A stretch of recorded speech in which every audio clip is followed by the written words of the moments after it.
Kayo po ba mga bossing ko ay lagi na lamang po may karamdaman? Or kaya po yung pakiramdam po ninyo ay parang sunod-sunod na mga problema dumarating?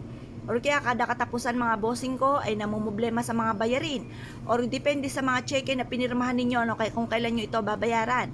At kayo po ay namumblema? Asya, para hindi na kayo mamumblema pa, ako po yung may ituturo sa inyo mga bossing. Subukan nyo po ito, proven po ito mga bossing ko na maghihigop ng mga negatibong enerhiya. Kaya lang po, medyo mahal po ata ang sibuyas ngayon, di ko alam kung magkano.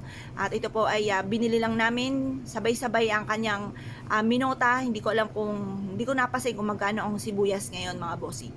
Ngayon pa mga bossing, ganito lang inyo pong gagawin. Dito sa ating sibuyas, slice nyo lang po ito. Ilagay sa isang platito.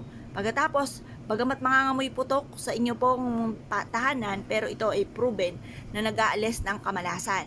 Ngayon po, mag-wish po kayo. Sabihin nyo po, higupin na lahat ang mga kamalasan ninyong pinagdadaanan at mapaltan po ito ng kaswertihan.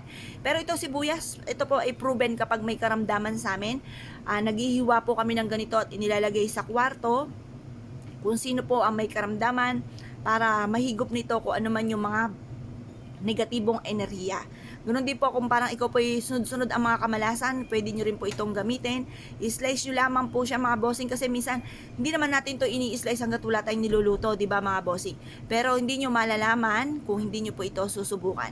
Kaya mag-slice po kayo, pero ang pag-slice natin hindi natin gagamitin sa paggisa-gisa, sa pagluluto. Gagamitin lang po natin to para maalis ang mga negatibo sa loob ng ating puntahanan.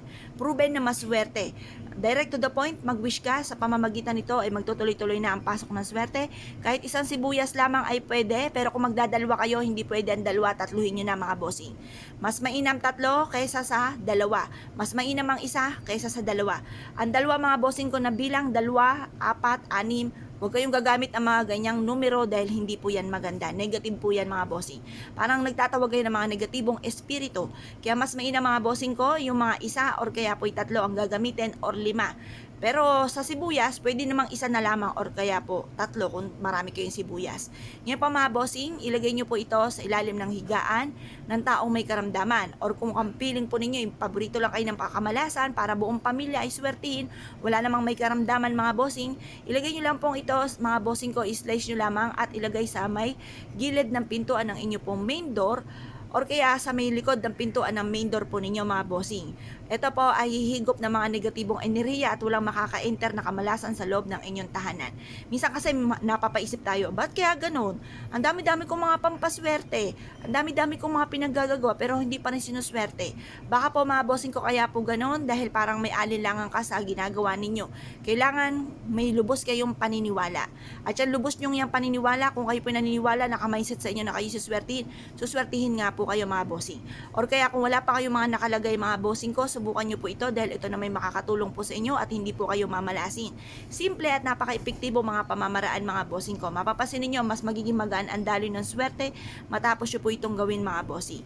At i-mindset nyo na kayo magiging matagumpay kasi kung nasa isipan nyo ay pangit, pangit nga po mga nagaganap.